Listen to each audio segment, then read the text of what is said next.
تاریخ اسلام میں اہل بیت کی بہت زیادہ اہمیت ہے، اور واقعہ کربلا کے بارے میں ہمارا اعتقاد یہ ہے کہ اگر یہ نہیں ہوتا تو اسلام زندہ نہیں ہوتا آج تو۔ لیکن جماعت احمدیہ کے کتابی لٹریچر میں تو شاید اس بات کا ذکر ہوگا، لیکن کسی محفل میں یا کسی کئی دفعہ ہو چکا ہے، میں نے اس کا ذکر نہیں سنا۔ کئی دفعہ بیٹھے تشریف رکھیں۔ ہمارا یہ عقیدہ ہے کہ قرآن اسلام اس وقت زندہ ہو چکا تھا اور ہمیشہ کے لیے زندہ ہو چکا تھا جب قرآن تکمیل کو پہنچا ہے، اور جب آن حضرت صلی اللہ علیہ وآلہ وسلم کو آخری شارع نبی کے طور پر ہمیشہ کے لیے دنیا کا نمونہ بنا دیا گیا۔ اس لیے واقعہ کربلا نے اسلام کو نقصان پہنچایا ہے، فائدہ نہیں پہنچایا۔ نقصان پہنچایا اور گہرا نقصان پہنچایا ہے، کیونکہ دنیا کے سب سے بڑے محسن کے ساتھ احسان فراموشی کا اظہار کیا گیا ہے، اور آپ کی اولاد سے محبت سے پیش آنے اور عزت سے پیش آنے کی بجائے اس کی بے حرمتی کی گئی ہے۔ اللہ تعالیٰ اس طرح مذاہب کو زندہ نہیں کیا کرتا کہ اپنے پیاریوں کی بے عزتیاں کروا کر مذاہب کو زندہ کرے۔ اس لیے صرف شیعہ مقررین کا ایک ٹکسالی کا فکرہ ہے، اس میں کوئی حقیقت نہیں ہے۔ اسلام کی زندگی کا تعلق کربلا سے نہیں ہے۔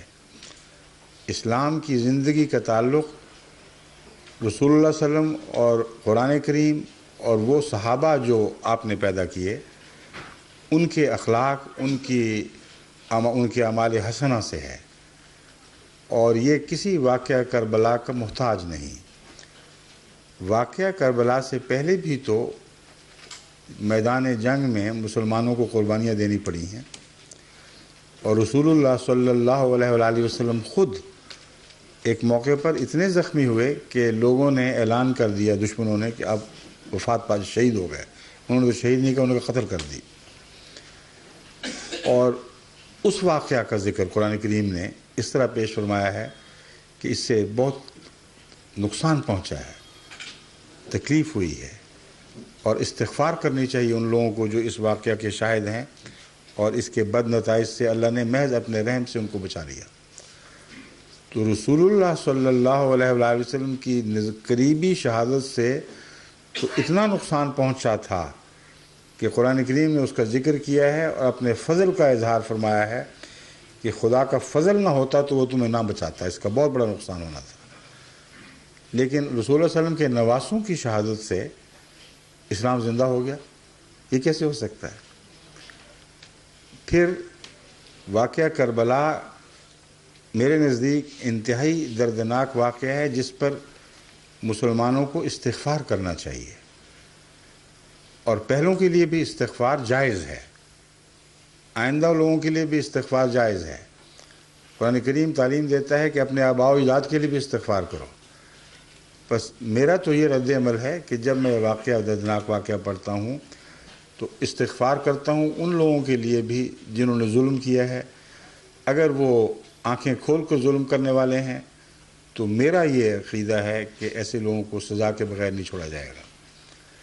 لیکن اگر غلطیاں ہوئی ہیں یا دونوں طرف سے کچھ غلط فہمیاں پیدا ہوئی ہیں تو اس معاملے میں ہمیں بحث نہیں کرنی چاہیے، کیونکہ انہوں نے ہمارے سامنے نہیں پیش ہونا، اور اس لیے بھی کہ تاریخ پر اتنے ابہام کے پردے ہیں کہ شیعہ روایتیں، سنی روایتیں، ان کے اندر فرق اور اسناد الگ الگ، اور واقعہ ایک لیکن مختلف طریق سے بیان ہوا۔ اس لیے ان باتوں پر جج بیٹھنے کا کس کو حق ہے، جبکہ ہمارے فیصلے سے فرق بھی نہیں پڑنا، فیصلہ اللہ نے کرنا ہے اور قیامت کی بات کرنا ہے۔ تو فضول بحثوں میں امت کو پھاڑا جائے، اختلاف کیا جائے، یہ اپنے نقصان کے سوا اور کچھ نہیں آپ کو دے گا۔ اسی لیے میں نے کہا تھا نقصان زیادہ ہوا ہے، امت بیچ میں سے دو نیم ہو گئی، پھٹ گئی۔ اور اگر شیعہ سنی امت ایک امت شیعہ اور سنی دو امتوں میں نہ بدلتی تو آج اسلام کی ترقی کہیں سے کہیں پہنچ جانی تھی۔